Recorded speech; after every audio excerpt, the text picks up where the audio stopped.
Welcome, I'm Parmdeep Videsha. I'm a full-time property investor in Leicester, in the East Midlands. I do developments, I run a rental portfolio, and I'm a partner in a letting agency. And I love to share what I've learned in property. So alongside my local property business, I've also been running workshops since 2003. And I've educated over 10,000 different people at different workshops and seminars all over the UK. And I've also written a best-selling course on finding below market value properties called Success Through Property. Now, I'm really pleased because I'm speaking to a very good friend of mine. His name's Saj Hussain, and we've known each other since about 2007, so good 10 years now. And he's based in Birmingham. He's doing some really interesting things. I'm really excited to be sharing with you how he goes out, finds investors, puts his deals together, is able to run a really, really good business managing quite complicated developments utilising other people's funds to be able to allow him to do that. So he's going to be at the Underground Investors Charity Summit that we're running on the 18th and 19th of November. And the event is all about getting some of the UK's most successful property experts, putting them on stage and having them talk about the actual deals that they're doing. So it's not a theoretical event, it's not the kind of event where you're just going to get your brain loaded with technical terms or sort of a book format. It's very much, here's the kind of deals that I'm doing, here's how I do them, let me break it down for you, here's how the finance gets put in there, and how an expert puts together deals in all sorts of different types of niches. So that's our vision for the event. It's a non-profit event, so all the money is ultimately going to go to a really good cause, and I'm really pleased now to be able to speak to Saj. So Saj, are you on the call? I am indeed, yes. Cool. Are you well? I'm very good, thank you so much, and thank you for inviting me to this. No, thanks for your time, mate. Appreciate it. So in my mind, you're a JV expert, and that's how I've seen you build up your business. You're very good at bringing together all these different pieces, and especially getting investors on board. So tell me a bit about how you got started in doing joint ventures. Well, it was by accident, really, and it's interesting you mentioned that we met sort of nearly 10 years ago, and it was through some of the things I learnt from you at the time as well about sourcing discounted property. That's kind of where my journey first started, because I was at a place where I needed to make some more money. What I was doing wasn't really working very well, and I started learning a little bit about property and what people were doing in property, and I kind of stumbled into sourcing property, and there were some deals around at the time, so that worked quite well. And I was doing this one particular deal where the numbers were okay, they weren't brilliant. And the person I was selling the deal to, he was a little bit unsure, and the person who had the property is about to get repossessed, so there wasn't a huge amount of time. And in the end, to cut a long story short, what we ended up doing, purely by accident, is well, I'll put together this deal. I'll organise getting the property tidied up, decorated, getting the tenants in, as long as you buy to the investor. That was the conversation we had. Don't pay me any fees then, and we'll just do a share on the rental profit. And that's because, in my mind, it was a case of, well, if he doesn't buy this deal, the owner's going to get repossessed. I'm not going to get paid anything for sourcing it, even though I've done all the work and I've spent weeks talking to this guy. Yeah. And the investor's not going to get a property. So by accident, I kind of stumbled across my first joint venture, if you like. Well, the reality is I was making about 50 quid or £48 a month out of it. That was a profit share. Yeah, okay. But that's how the first joint venture started. Then I realised also, actually, every time I was working, I'm putting the time and effort in, I'm getting paid once for every time I source a property on. Whereas actually, if I have a share within a property or a project, I'm going to be paid on an ongoing basis. And that's really what got me interested in joint ventures. I started learning more about joint ventures, lots of different things people are doing within joint ventures, and started bringing that into what I was doing. And the £48 a month wasn't very satisfying, so I kind of slowly moved onto HMOs, which is a much more profit each month from each property. And that's where you're kind of making £1,000 a month, and you're sharing that £500 each, and it makes it work. That's really how I kind of stumbled into joint ventures and started focusing on that as my core way of building my business. So what kind of projects are you working on at the moment, or have worked on recently? So I've done lots and lots of HMOs and flips, and the flips have slowed down recently because the market's now much stronger. The prices are higher. We've not been able to buy them as well as I'd like to be able to add value. As I've continued to do HMOs, more recently I've started looking at developments. So there's a site we just have in Birmingham at the moment, just going through planning. Hopefully should be coming through soon. That will, all going well, that will give us about 3 HMOs, 6-bedroom ones, and about 12 new build apartments, approximately. And that's a first for me in terms of developments of that size as well. And again, that's with using all other people's money. Great. In terms of financing that project. No bank financing, that's just all private investors. Great, well done. So one thing I think a lot of people will struggle with is finding the investors in the first place. And it's something that I've been doing for a long time. I know you've been doing for a long time. And I think it's always useful to share with people some tips on how they can do that, because once you've found them, that's kind of half the battle done. You can then sort of start building that relationship. So tell me about, and I'm impressed with the kind of strategies you use, because I think you're very purposeful in the way you do it. It's not an accidental thing. So what kind of strategies are you using to kind of build your brand, get yourself well known, and attract those investors who can bring significant funds to your projects?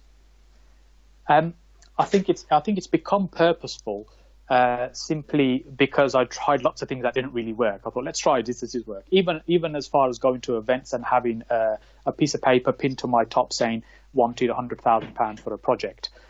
Okay. I tried lots and lots of things in terms of raising money for projects and use other people's money. And what I've found actually that works really well is firstly, it's a case of being visible and being known in the marketplace for what you do. So earlier you described me as a property a joint venture expert, and that's simply because that's what I've been doing, eating, breathing, living for last 7-8 years, and that's what I've been focusing on. That's what people get to know you for. So thinking about what it is that you're actually known for example, HMOs in Swindon or whatever it might be, and so then it's a case of what is it you can do to occupy people's mind space. So when they think of HMOs in Swindon or HMOs in Birmingham, in my case, they're thinking of me as the person to go to for that kind of thing. Now these days with social media, it's so powerful. It's very, very easy to do. It's just a case of whether it's on Facebook or YouTube, LinkedIn, just talking about what you're doing or what you're up to. And I find that works really well for me, just sharing the kind of things you're doing. And it's very easy to, even if you're very early in the journey, if somebody's starting out brand new, they can do this too. So you could, for example, stand outside a property that you're looking at, you're considering purchasing. You could have a camera phone pointing at yourself. Pretty much everybody has a camera phone in their pocket these days. Press the record button and say, hi, I'm just outside this property today that we're having a look at. The purchase price will be about £100,000. We're spending about £25,000 as a refurb. And, we'll be looking to sell it about £150,000. It's going to make £25,000 profit. Hopefully that's what we're aiming to do. I just thought I'd kind of share with you what we're doing. Have a fantastic day. Speak to you again soon. Great. Something like you're not asking for anything. You're just sharing what you're up to. And even if you haven't purchased a property, but what people start doing, they start seeing the kind of things you're doing and what you're up to. Yes. So I find that's a really powerful way of just getting your message out there by being visible out there. And I think the worst time to ask for money is when you need it. Yes. Mm. So it's a case of, as people see what you do, people will make those connections. I think you're the first investor I've actually had using the word mindshare. I think it's something that very few property investors think about, which is, we're very direct response led. Yes. We put an advert in the paper, we want calls. That's because we pay for results, right? We put a leaflet out, we want to see 10,000 leaflets, we want to get X conversion rate, and that's it. But it takes a different mindset to go out there and say, well, I'm going to do something for the next 6 months to get known in a certain way in people's minds without asking for anything, but to lay a foundation that then potentially lasts a lifetime. I mean, the investors I've got now, and I'm sure the investors you've got, and the investors the listeners could potentially get, once you've got them and they trust you, the great thing is there's so few people out there that they can trust, because they have a problem too, right? You have a problem, you've got more deals than money. They have a problem, which is they have money but not enough people to trust they can go and give it to, because they want to put it somewhere. They don't want it sitting in the bank at 0.25%. Absolutely. Or whatever. So once they find someone they can trust, they're really eager to give you more money and refer people. So it's worth so much because, how long does it take the average working person to earn and bank £200,000 after tax, or whatever it would take to go and do some of the projects you're doing? It would take you years. Yes. So it's worth so much to find someone with that kind of money, but it just takes that kind of purposeful action. Sorry, Saj. Yeah, so I was just going to say, I realised early on that actually people like to do business with people like themselves, and ultimately people do business with people they know, like, and trust. Yeah. So you have to give people the opportunity to get to know you, like you, and trust you. And these days, as I said, with social media, for example, it's so easy to do that. It can be done remotely. So I was talking about, started doing some YouTube videos recently about just putting some good content out there and just helping people. And that's an opportunity for way people get to know you, even if they've never met you. And I think it's important that people have that opportunity. So then it makes it much easier for the conversations to start around how they might want to get involved with what you're doing. So give me an example. But if they've never heard of you, so for example, if you might be doing absolutely brilliant at what you do, but if nobody knows what you do and you're the world's best kept secret, how's that going to help you in terms of raising funds for the investors? Yeah, I know several people like that. Technically brilliant at what they do, but no one knows about them. Yes. They don't earn what they should be earning. So give me an example. So if you're on, say, you just mentioned doing something on YouTube, what did you put on YouTube? So I was keen to get some content out there, and I'm terrible at sitting down writing stuff. So when you said we're doing an interview, I said, yeah, I'm happy to do that because I can talk. Or give me a camera and I can speak into a camera, or give me an audience and I'm happy to stand there and do that. When it comes to writing things, I'm terrible. So I just wanted to commit to kind of get some content out there and start sharing some of the stuff that I'm doing and help some other people as well. So I've started doing just a weekly video, a weekly vlog, if you like, just around different topics. And sometimes when I've finished a project, I'll do a video, just a walkthrough video, just saying this is what we just finished, this is how we've done it, this is what we've done here, that's maybe a little bit different, you might find useful. So it serves two purposes. Some people will be watching it because they're learning what you're doing, so they could do the same thing for themselves. And other people are watching thinking, he clearly knows what he's doing and he's doing it really well. Maybe I should be having a chat with him about working with him. So it serves two purposes in one go. So just one last thing then. Sure. I think it's really valuable. I want to squeeze one more in. What's the next step then? If you've got someone who's watched a video or seen some of your social media out there, they contact you or they get in touch somehow, what happens next?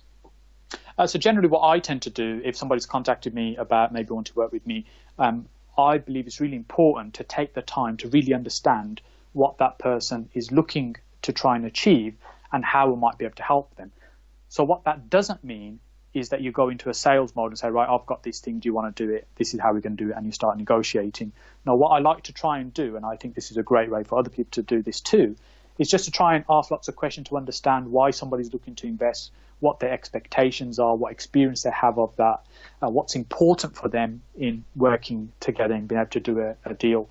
And then thinking about, in my mind, can I fulfill that criteria? Am I going to be able to deliver on their expectations? And sometimes you just can't. And then better to know that up front and say, well, actually, it's probably not something I'm going to be able to help you with, but here's some pointers, or here's maybe a couple other people you should chat to too, rather than just jump into that saying, yeah, let's do that. And if it is a good fit, it should be because it fits like a glove. It's perfectly designed. It's like going in for a suit rather than buying one off the peg.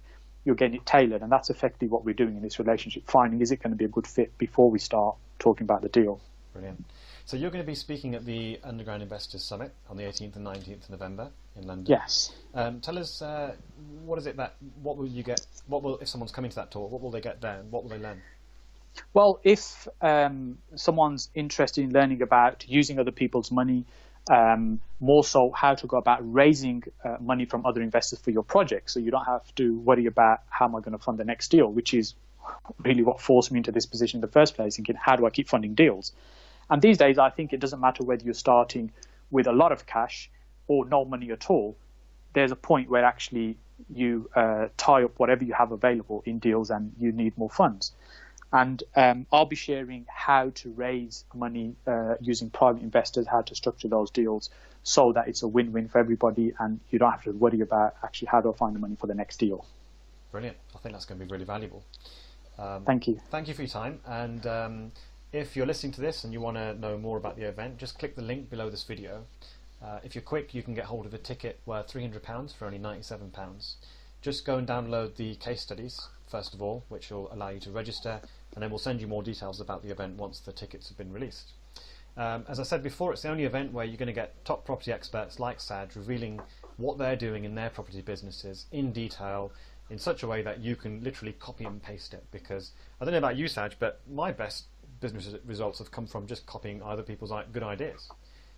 Absolutely. The best ideas are simple ones. Just watch what other people are doing. Those that are doing really well at what they do, just copy it. That's right. There's no shame in that, because they probably copied off somebody else as well. So absolutely, we're all kind of doing that. And so why take the risk if you don't need to? So that's what the event's all about, taking the best ideas and being able to take them away into your property business. And don't forget, it's all for a good cause. It's a non-profit event. Come and meet dozens of fellow property investors, people who've got money. There'll be investors there looking to invest in other people. There'll be people there with deals. There'll be people who can make great connections for you in your property business. So 18th to 19th of November in London. Check it out from the link below. And all that's left for me to say is thank you to Saj for your time and giving thank you so much great wisdom. And I'll catch up with you soon. Thank you, mate. Fantastic. Thank you so much. Bye. Bye now.